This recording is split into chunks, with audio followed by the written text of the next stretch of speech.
אשר שבטך יחסה לה.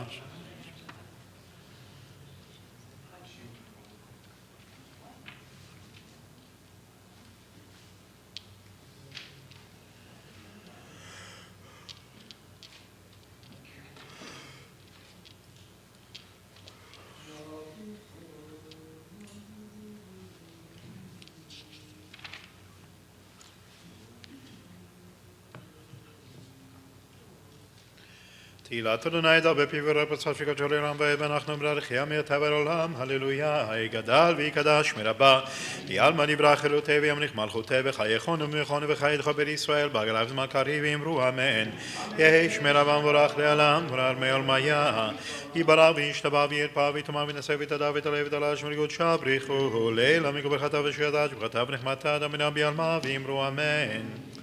Page 122b. Please rise.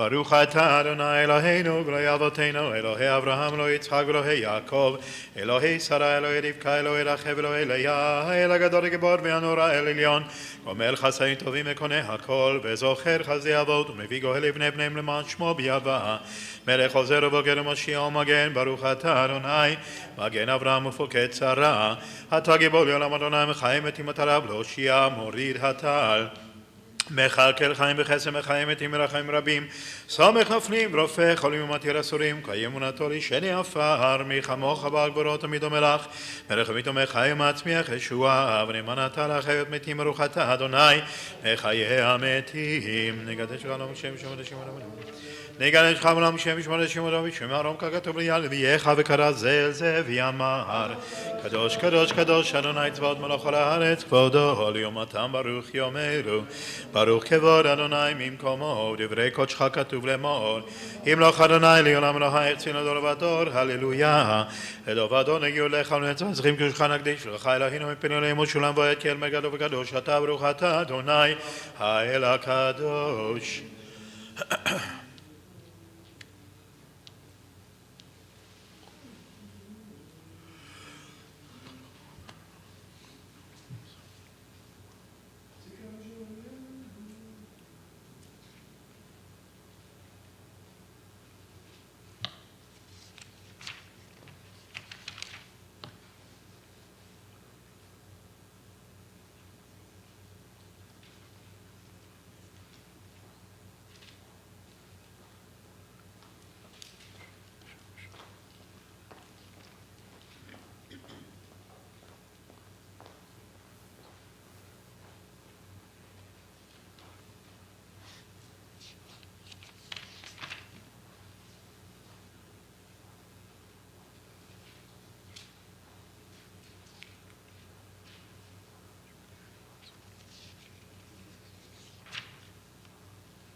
Page 134. יגדל ויקדש מרבה בעלמא דברי חירותי וימליך מלכותי בחייכון ומכון וחייתך בישראל בגליו זמן קריב ואמרו אמן יהי שמי רבה מבורא ויעלה מונר מעולמיה יתברך וישתבח וירפא ויטמא ונשא ותדע ותעלה ותעלה שמריגות שבריחו לילה מגוברכתה ושידע שברכתה ונחמתה דמנה בעלמא ואמרו אמן יקבל צרותנו ואותנו כל ישראל קדם אבונו ושמעיה ואמרו אמן יש להם רבה ונשמע וחיים עלינו כל ישראל ואמרו אמן עושה שלום ויעשה שלום עלינו ועל כל ישראל ואמרו אמן. אמן.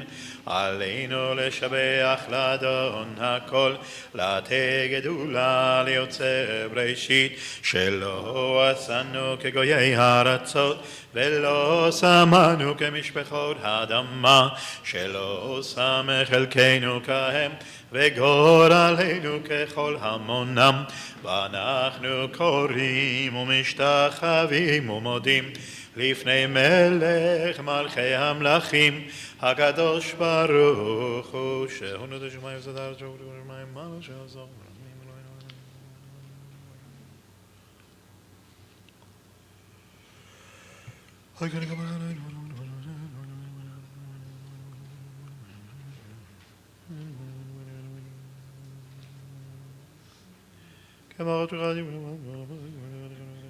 נאמר והיה אדוני למלך על כל הארץ, ביום ההוא יהיה אדוני אחד, ושמו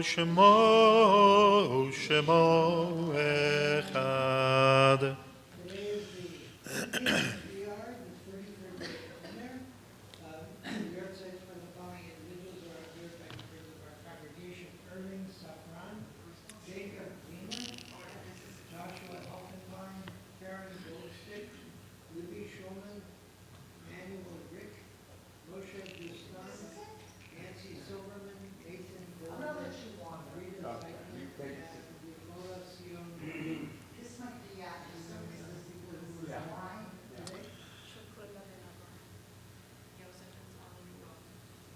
אסתר בת פנחס.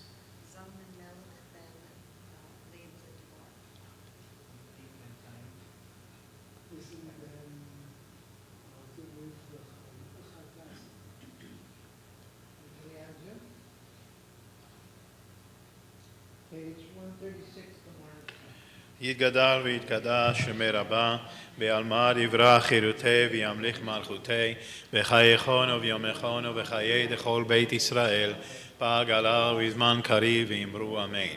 יהי שמי רבה מבורך לעולם ולעלמי עולמיה. יתברך וישתבח ויתפאר ויתרומם ויתנשא, ויתהדר ויתעלה ויתהלל שמי לקודשה בריחו. לעילה מן כל ברכתה ושירתה, תושבחתה ונחמתה, דאמירן בעלמה ואמרו אמן. יהי שלמה רבה מן שמיה, וחיים עלינו ועל כל ישראל ואמרו אמן. עושה שלום ממרומיו, הוא יעשה שלום עלינו ועל כל ישראל ואמרו אמן. Page 137.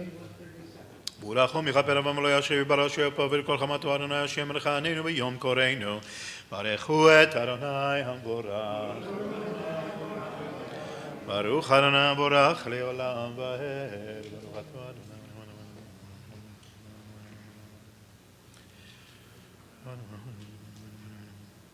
אל חי וקיים תמיד ימלוך עלינו לעולם ועד. ברוך אתה אדוני המעריב ערבים. כי הם חיינו ורחמנו ויעבדך תשם ממנו לעולמים ברוך אתה אדוני אוהב עמו ישראל. שמע ישראל אדוני אלוהינו אדוני אחד.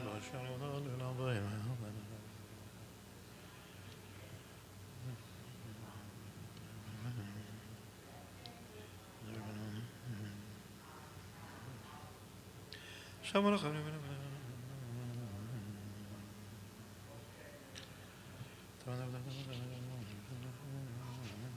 ויאמר אדוני משנה מרדכי בני ישראל ומזוננו ציצית ולכם את ציצית למען תזכרו ועשיתם כל מצוותיי וידבשים לכם עליכם אשר עושה אתכם עשיים להיות לכם אלוהים.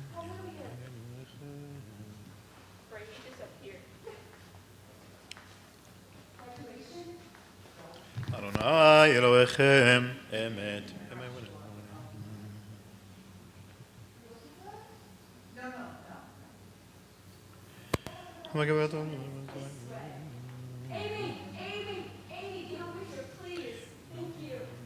מלכותו ברצון קיבלו עליהם משה בני ישראל לכהנו שירה בשמחה רבה ואמרו כולם מי כמוך באלים אדוני, מי כמוך נדר בקודש, נוראתי לא להוסיף אלה. מלכות חרב בניך בוקם לפני משה זה ליענו ואמרו, אדוני ימלוך לעולם ועד. ונאמר כי יפרע אדוני את יעקב וליעלום יד חזק ממנו. ברוך אתה אדוני גאל ישראל. השכיבנו. Page 140.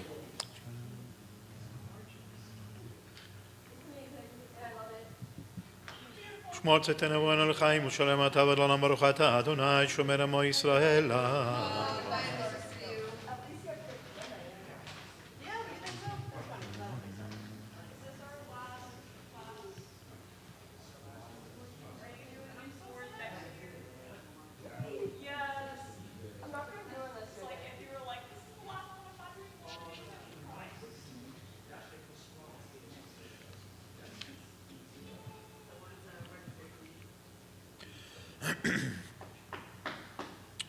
אדוני מלך, אדוני מלך, אדוני מלוך לעולם ועד, כי המלכות שלך יהיו מעט ימנו בכבוד, כי להם מלך אלא אתה ברוך אתה, אדוני המלך בפרעות אמינו וחלינו לעולם ועד, ועל כל מעשיו יגדל ויקדש ורבה, ועלמא דברי חירותיו וימליך מלכותיו וחייכון ומלכון וחייתך בישראל בגליו זמן קריב ואמרו אמן. יש מרבה מבורך לעלם ולעלמי עולמיה, יתברך וישתבח ויתפאר ויטמע ונשא, ויתהדר ויתעלה ויתהלש ולקודשה בריחו, לילה מיגו וחטא ושיר הדש ברתה ונחמתה דמי רבי עלמא ואמרו אמן. Page 1.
Page 149. יתגדל ויקדש מרבה בעלמא דברי חירותיו וימליך מלכותיו וחייכון ומלכון וחייתך בישראל בגליו זמן קריב ואמרו אמן.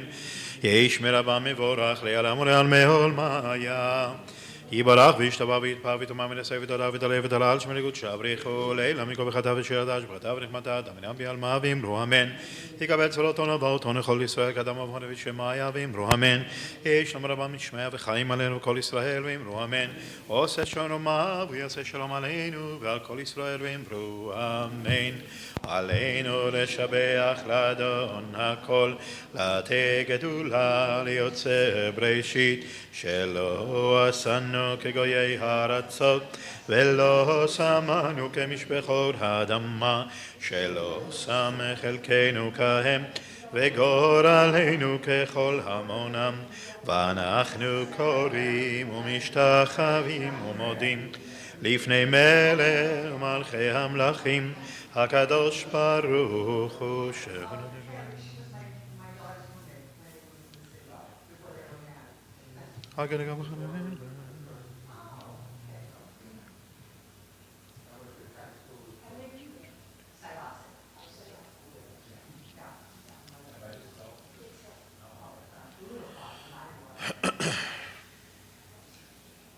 ונאמר והיה אדוני למלך על כל הארץ ביום ההוא יהיה אדוני אחד ושמו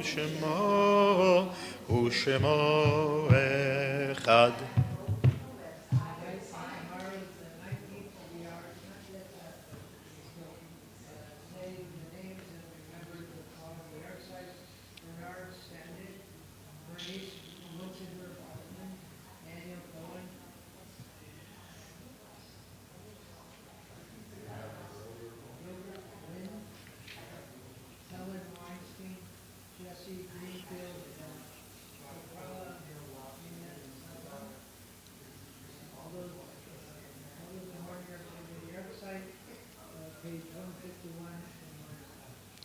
יגדל ויתקדש שמי רבה, בעלמא דברה חירותי וימליך מלכותי, בחייכון וביומכון ובחיי דכל בית ישראל, בעגלה ובזמן קריב ואמרו אמן.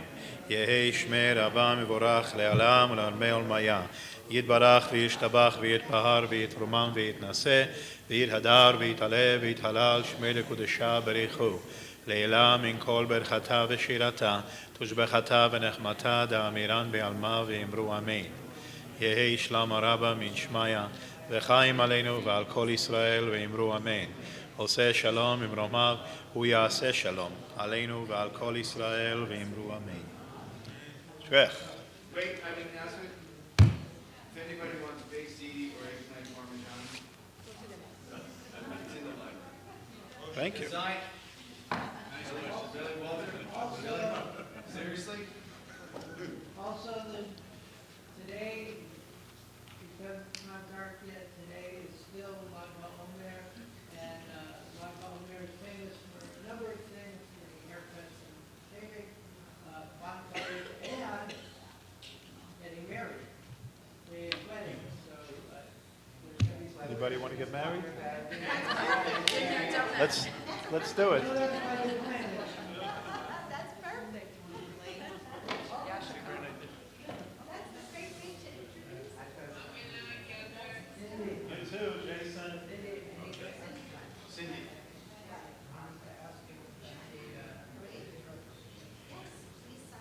Good night.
What? Oh, you go right ahead. No, I gotta, Miriam assigned me the task of taking pictures. That's what they have there. How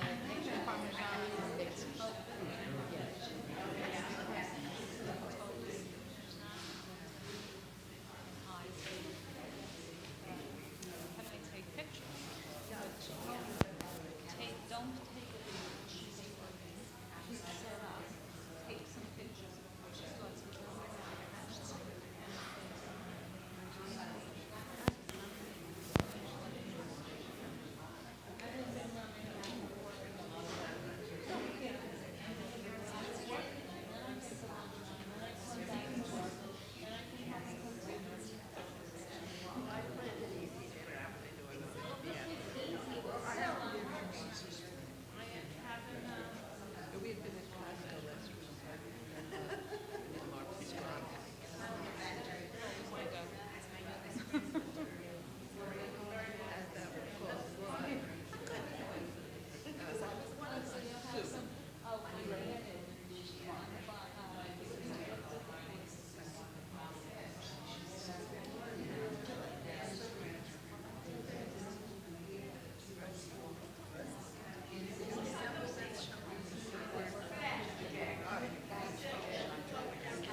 Apparently this couple here, she is, so her and her husband came, and there was another couple. It's good, no? Okay. Everybody sit on this side. No. I'm just kidding.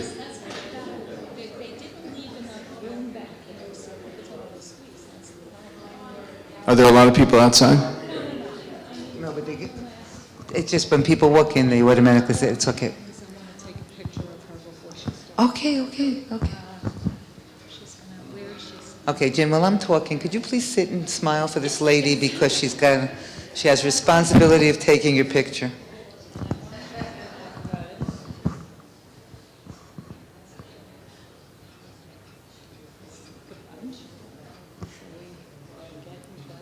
You done? Thank you. Okay. Hello, everybody. And as the rabbi said, you took my line away, but it's okay. One of the reasons that we asked Jen to come today is because it is Lag BaOmer. And for those people who could not get married from the second day, the second Seder, all through the Omer, today is a day that you can get married. So it is our pleasure to have Jen here. I am now going to turn the mic over to my wonderful chairperson, Rachel Goldstein, who's going to introduce Jen. Thank you, Wendy. Good evening, everyone. I'm truly excited to be here to present our nonfiction author and entrepreneur, Jen Glantz. I actually Googled you on the computer and found out so much about you. So I hope I don't embarrass you. She grew up in Florida with her parents and older brother. When Jen moved to New York City, she provided her services as a bridesmaid for hire on Craigslist. This amazing idea developed into her founding a company, Bridesmaids for Hire, in which she trained others to become a professional bridesmaid. Based on her own experiences, Jen has written about her life as a bridesmaid in books such as All My Friends Are Engaged, Always a Bridesmaid, and Finally the Bride. She currently lives in Brooklyn with her husband Adam, daughter Gemma, dog Goofy, and her real passion, eating pizza. Welcome.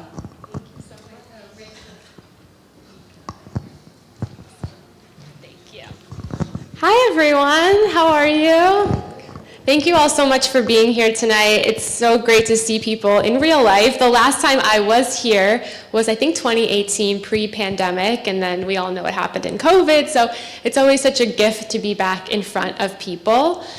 Being back here tonight is honestly an accident, and some of the best things in life often are accidents, and I'll explain why.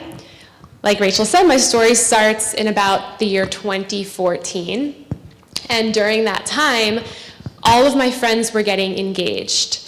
And I'm from Florida, a lot of my friends were getting married in their early 20s, and I was always a bridesmaid, which I know sounds fun at first, but if you've ever been a bridesmaid before, you know that it is actually a lot of work, and it's really expensive. Does anyone know what the average cost of being a bridesmaid is?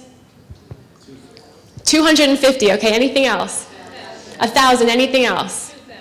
Yeah, we're talking like the average price is over $2,000. And I was asked to be a bridesmaid like 5 times in 2 years, and that was a lot of money.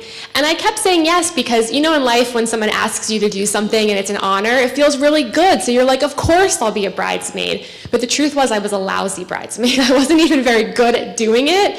But people kept asking me, and I kept doing it.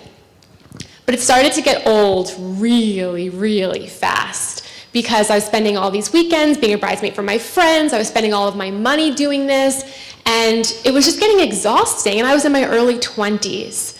But there was one night that changed my entire life.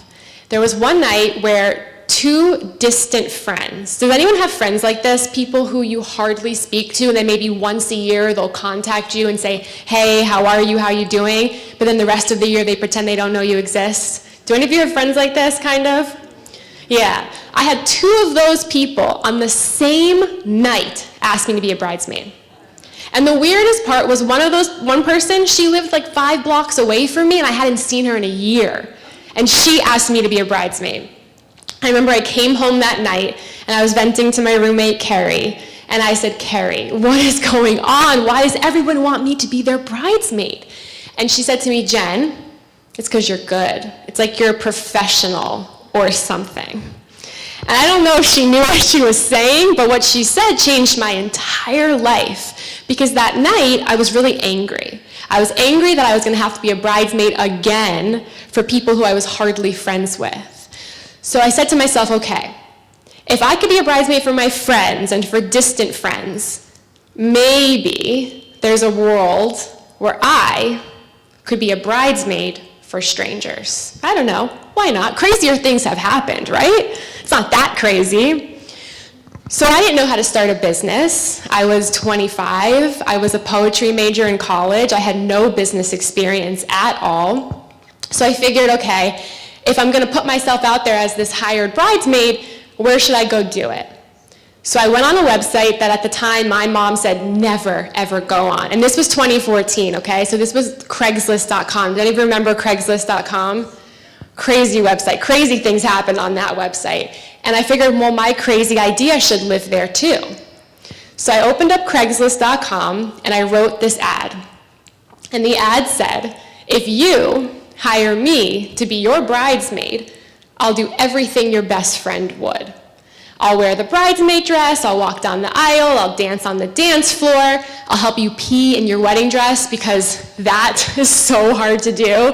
I don't know if you've ever worn a wedding dress or helped someone pee in one, but like the logistics of that are disgusting and your friends are not equipped to do that. I'll do all the things that are dirty that your friends don't want to do.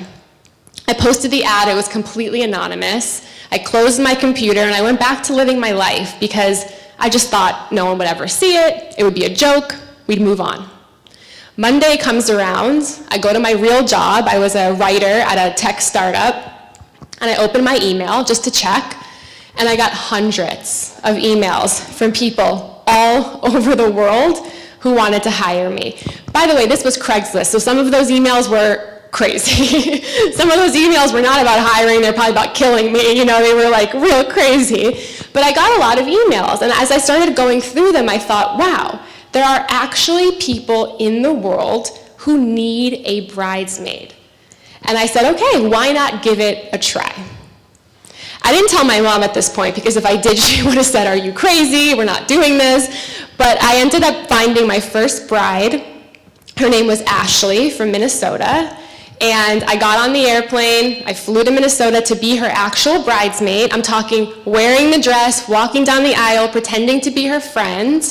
And the plane lands in Minnesota, and I'm the last person to get off the plane. I thought to myself, what am I doing? I've never met this person before. How am I gonna go be her bridesmaid? And I got off the plane, I met Ashley, I slept in her house, on her couch, I had never met her, and we became friends. And the next day was her wedding, and I was her bridesmaid. And I got back on the plane the next day, and I remember thinking to myself, this is what you were meant to do. And no one's gonna believe you, no one's gonna understand you, but you have to do it. And I eventually did tell my mom, and her first thought was, maybe you'll meet a nice Jewish boy at one of these weddings, so yeah, absolutely, make this your career. So I did that for about 10 years. I was a hired bridesmaid for strangers all over the country. I did weddings everywhere, from Seattle to Vegas, New York City. I worked weddings for people who had wedding budgets of $500,000 and people who had wedding budgets of $10,000. I worked weddings for people who were CEOs at companies and people who had just graduated college. A lot of people always ask me, what kind of people hire you? And the answer is every type of person. The craziest part, I think, about the job that might interest you is that often it's a secret. So when people hire me, they don't tell anybody that they've hired me, not even the person they're marrying. So I have a fake name, fake backstory, and I blend into your life. So I'll pretend to be your friend from high school, I'll pretend to be your friend from yoga class, and nobody will know that I am hired to be there. And you might be thinking, well, that's crazy.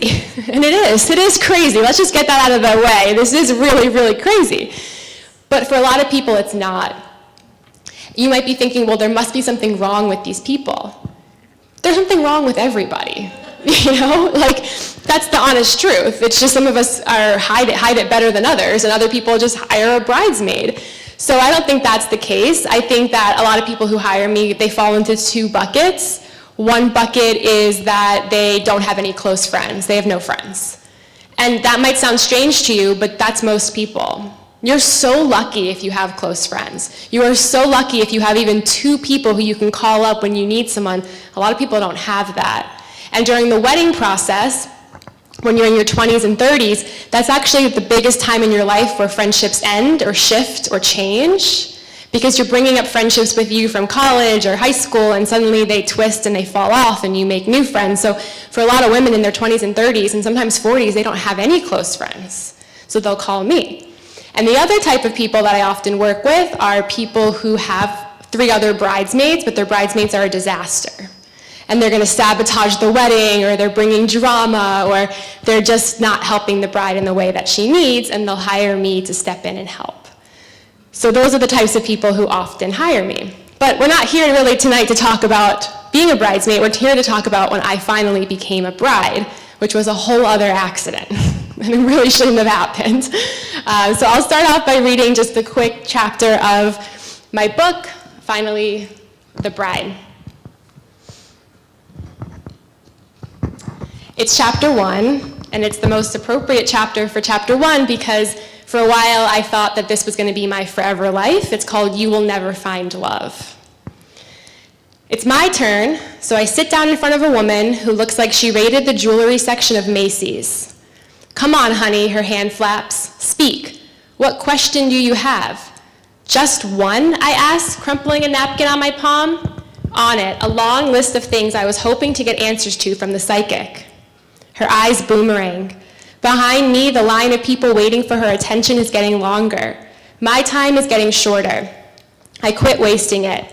Career or love, love or career, I wrestle both topics in my mind, desperate for help. Those are the two areas that haunt me like voicemails from robocallers and telemarketers. I don't want to answer, but that doesn't mean they don't dial my number with questions. Career, I scream in my head. Love, I say out loud to the psychic. Please tell me about my love life. Sorry, career, I like you, but sometimes I really need help figuring out if I'm going to be alone forever or have a +1 on all these wedding invitations. I went to a singles party on Valentine's Day in New York City, which is a very hard thing to say yes to, especially because Valentine's Day is the middle of February when it's really, really cold. But I had a lot of hope. I once met a woman who went to a psychic in the East Village and got the news that a year from that moment she'd meet a guy whose name started with the letter B and fall in love. 2 years later, she told me she was engaged to a guy named Brian. A little prediction, I thought, even if it was as spotty as a weather person predicting rain in Florida, was better than approaching this love thing blind. Take me to the psychic right now, I begged the woman, but it was 3 a.m., and psychics need their beauty sleep too. Here I was 6 months later, sitting in front of a psychic named Diane, hoping she'll point and tell me if the guy's name will start with a Z or a P, just so I can know there's one person out there I'm destined to marry. I have bad news for you, the psychic says. No, you never want to hear the following people say they have bad news for you. A doctor, a dry cleaner, or someone you love dearly. But perhaps the most confusing person to utter those words is a psychic. No news, I imagined, is better than bad news. Ignorance is bliss, especially when it comes to your heart. Ha! You, honey, will never find love. Looks like you'll grow old and be miserable like me. That was tough to hear. That was so tough to hear. But Diane changed my whole life because once she told me that I was never going to find love, I made it my life's mission to go out there and try to find love.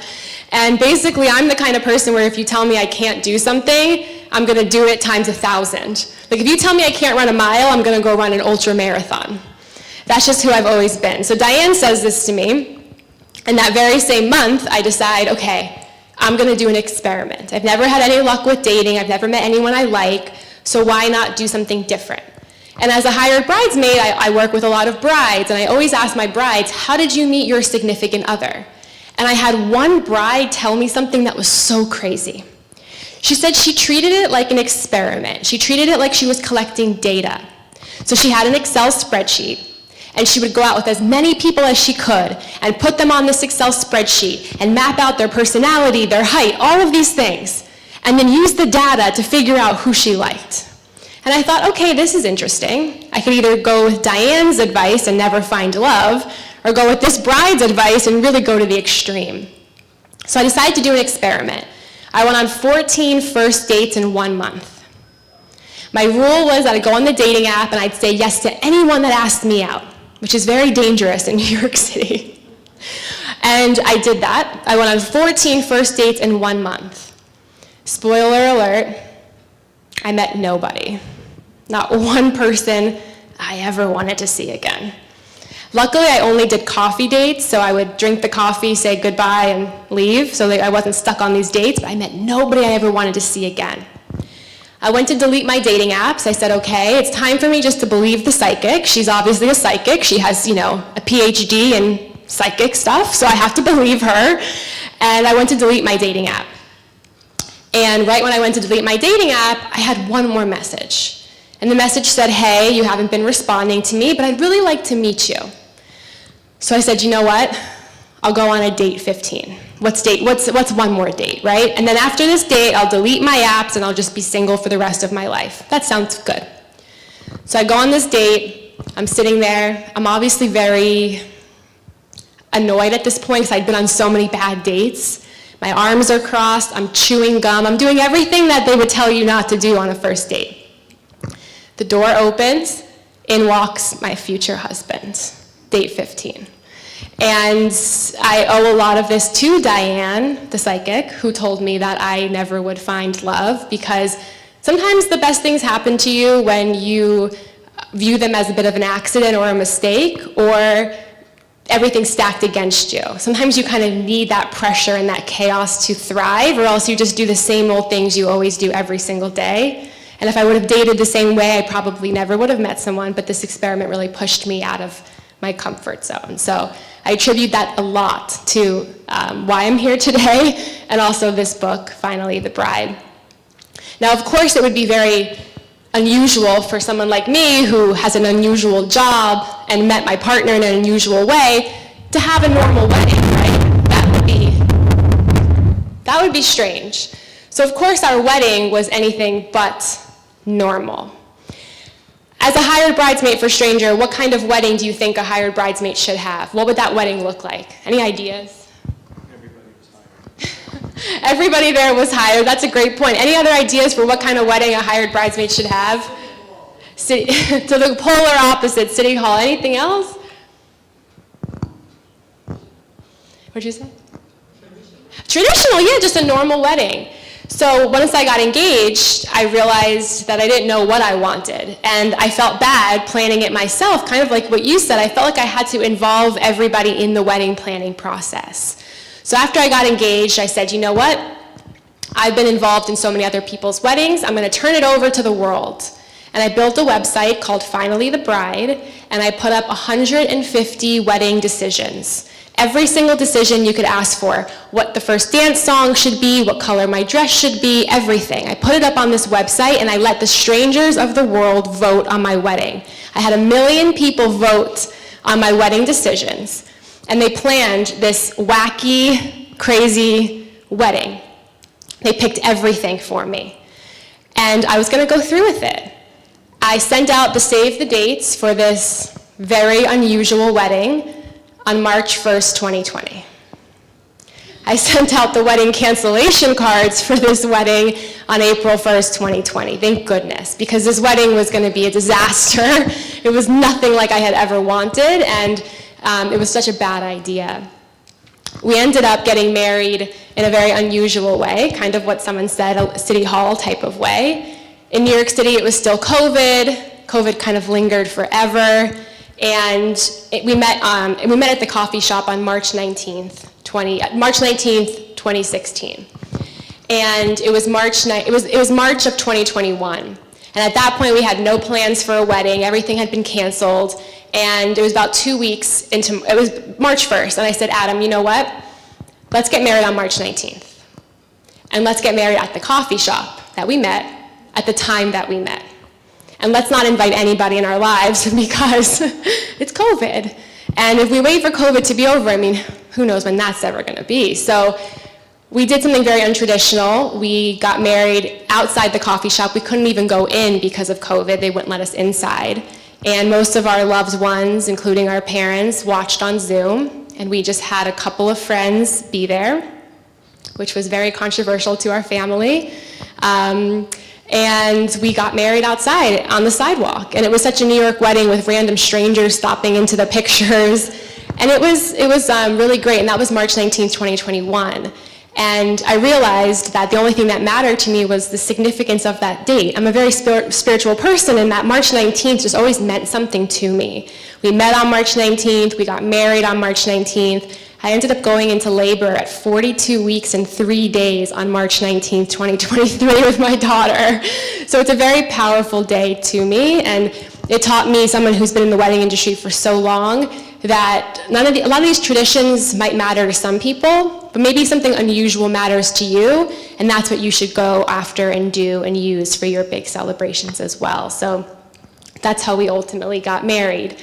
Now, as a mother myself, I can understand why my mom was a little upset about that sidewalk wedding, but at the time I thought it was the right thing to do, and COVID really did put a damper on everyone's plans in life, and it was so hard to know when it was going to end, and we just wanted to be married. So I know I just threw a lot at you, so I'm going to pause and see if we have any questions. I'm happy to elaborate on any of these different topics that we covered. Thank you for listening to my life story. Okay. You can go. Okay, so Rachel's going to walk around with a microphone so people can hear, and we'll turn this on for you.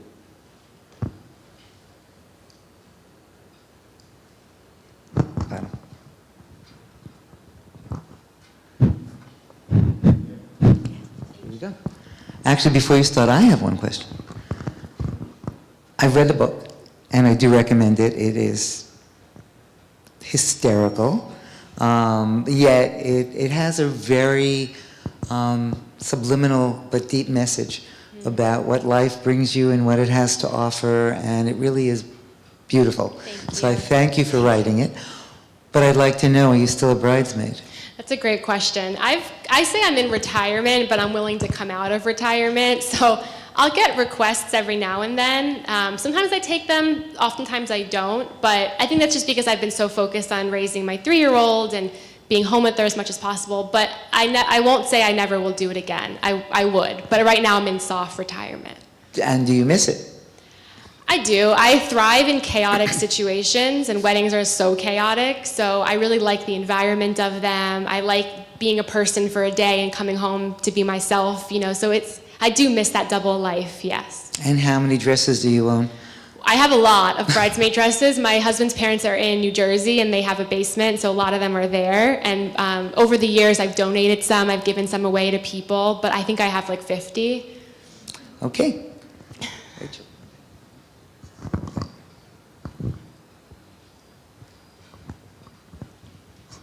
Did you go to bachelorette parties? Yeah, oftentimes I would have to go to some of the bachelorette parties, some of the engagement parties, rehearsal dinners, everything that your friend would do. And I don't drink alcohol, so I would go there sober, and you see things in a very different light. Some crazy things, yeah. Just curiosity, how much they pay you to be a bridesmaid? That's a great question. How much do you think they pay me? Anyone have an idea? You probably have slides, yeah. Well, I mentioned, I had no business experience at all. I had never started a business. So when I posted the Craigslist ad, I didn't think anything would happen. And I went on TV to talk about the business right after the Craigslist ad went viral, and they asked me on TV, well, how much do you charge? And I said, charge? This is free. Originally, I had thought this is a free service, and then I realized that it cannot be free because it is a very time-consuming thing.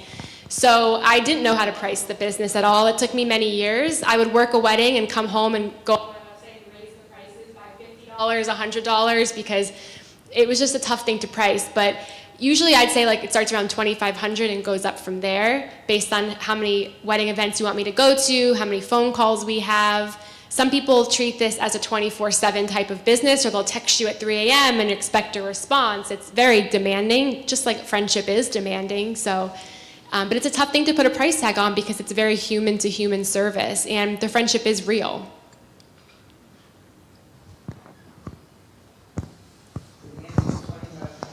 Yes. Well, I have 2 questions. Do you keep in touch with any of the brides, and have you become real friends with them? And also, do you, as their friend and made the level of bridesmaid, you have to know a little bit about them.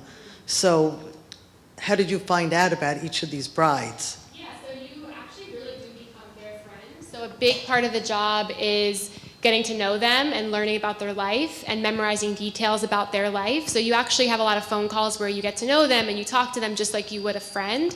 And you do build that friendship. The friendship is real, even though that sounds crazy, but like when you talk to anyone for a while, you do build a relationship with them, so that underlying friendship is real. Even people I would never be friends with in real life, you do build that sort of connection and love with them. When I first started the job, I tried to keep in touch with everyone that I worked with. I tried to stay in touch with them, and some people in New York City, I'd be their friend, but it got hard and it got weird, and sometimes people didn't want to be your friend after. It was a very transactional thing, like, hey, I hired you and see you later. And that's probably the hardest part of the job, is even people who I didn't like, leaving them behind is tough because you've just spent months of your life getting to know them and now you're not part of their life anymore. So I didn't really keep in touch as the years went by.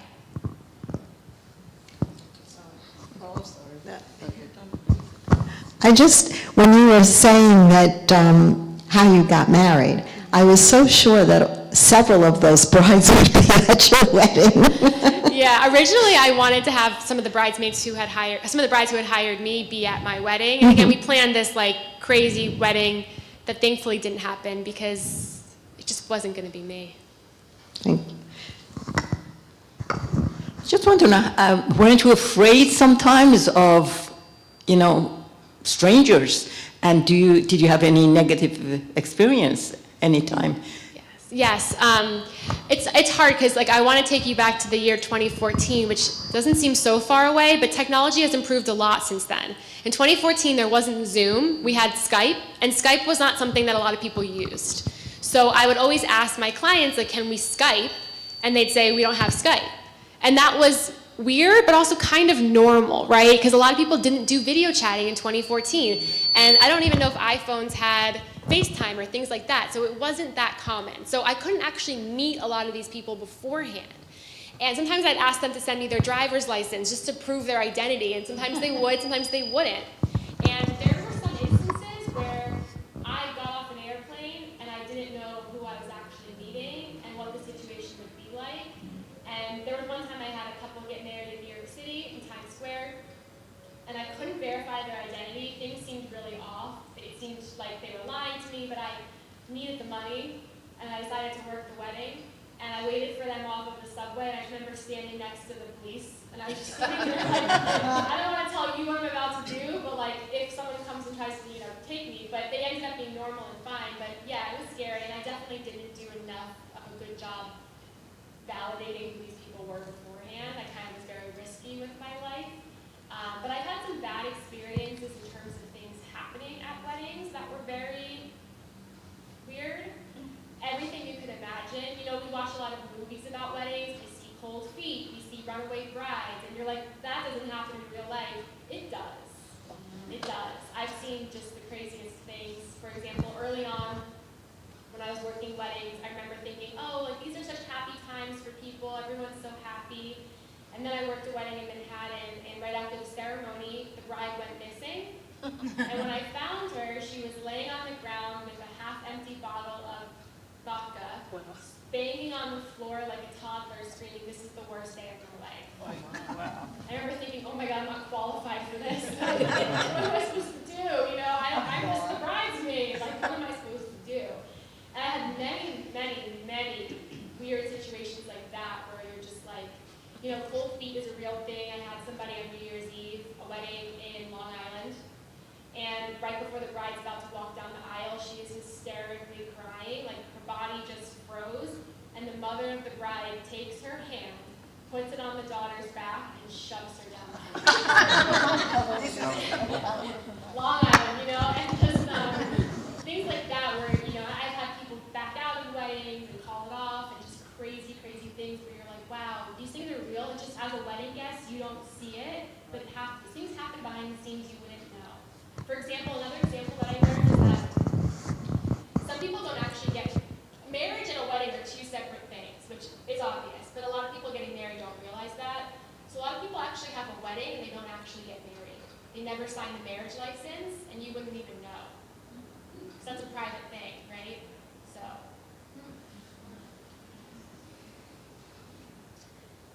Did you ever have it where the groom didn't show up at the wedding? I've had it where the groom,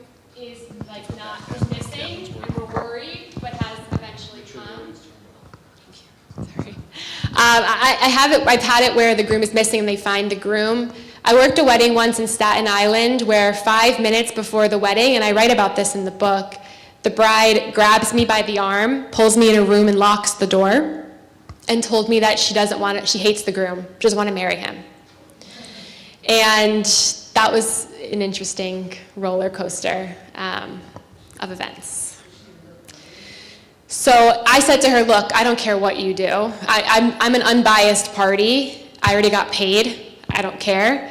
I said, I'll call you an Uber, we'll go get pizza, we'll leave. But all of her guests were sitting down waiting. You know, this is real life, it's not a movie, so I couldn't just stick her in the trunk and go. So I said, look, I'm gonna lock you in a room with the groom for 10 minutes. You talk. After 10 minutes, whatever you decide, fine, but you have to at least tell this person you're gonna leave the wedding.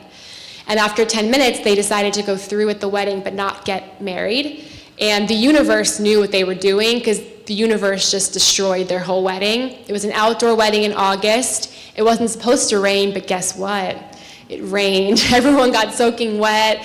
They went to move the cake, to cut the cake fell through the table.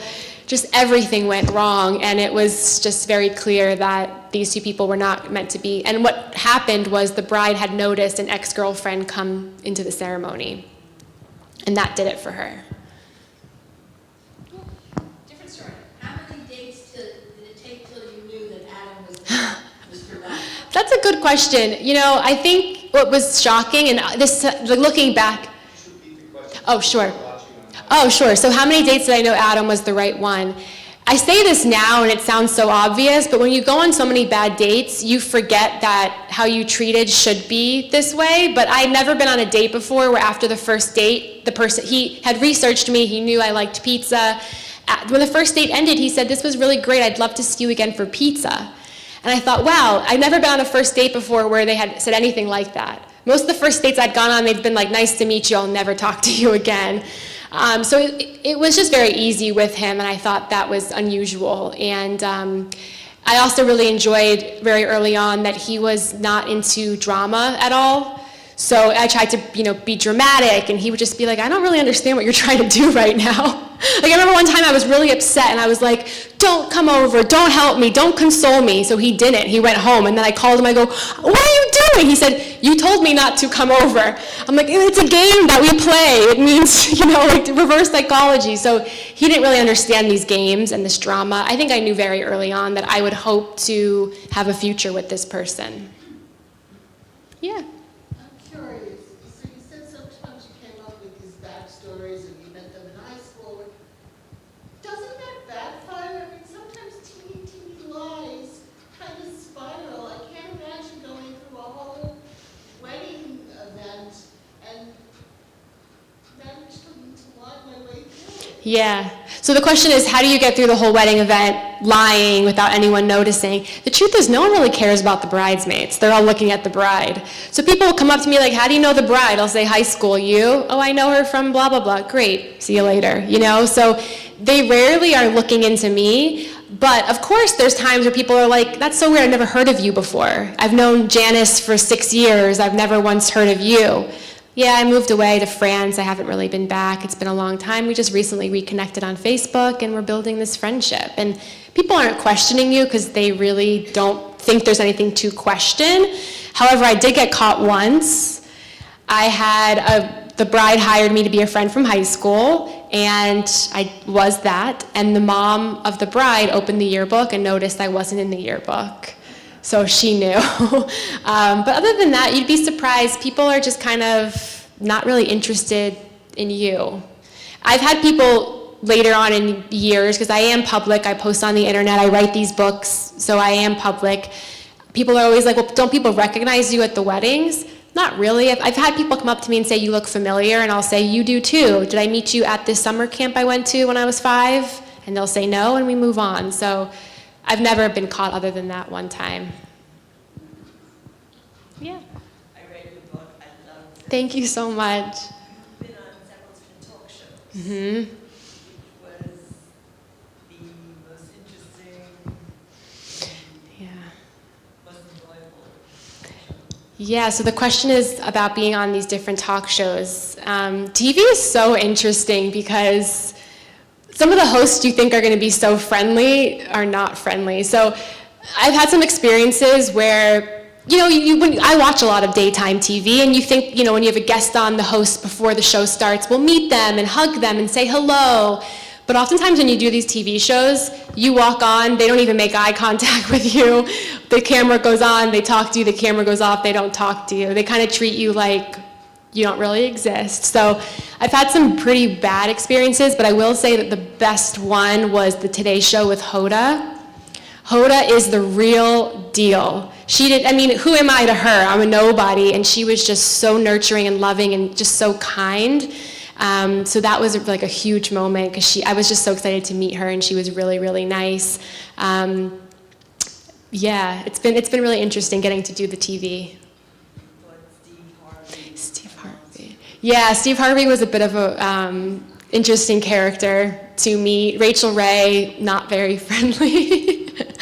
I just did Kelly Clarkson recently.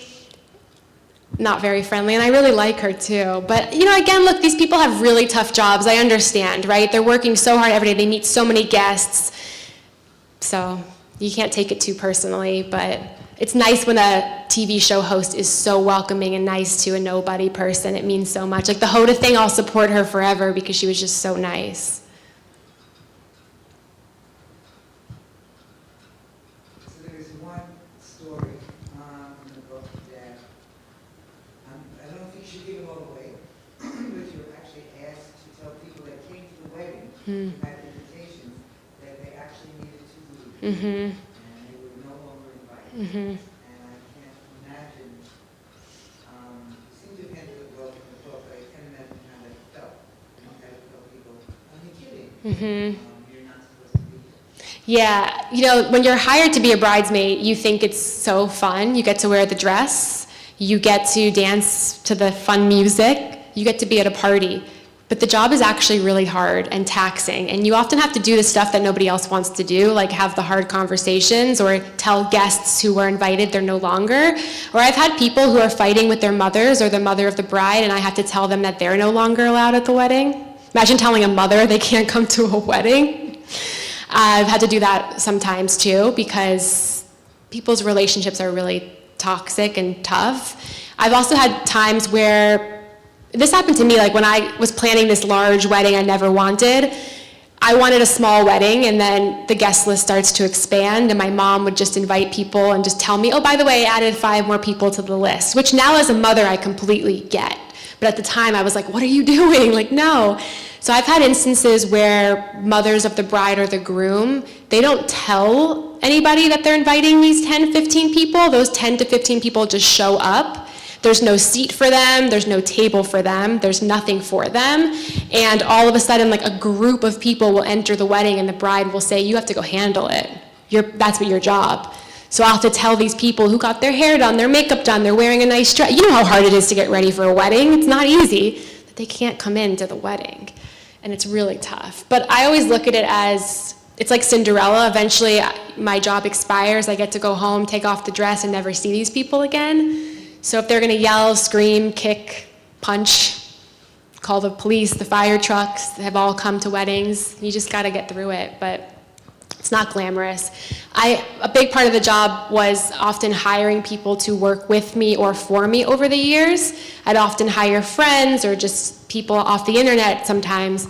And those people never lasted more than 1 or 2 weddings because they realized the job was just mentally, physically, emotionally exhausting for them.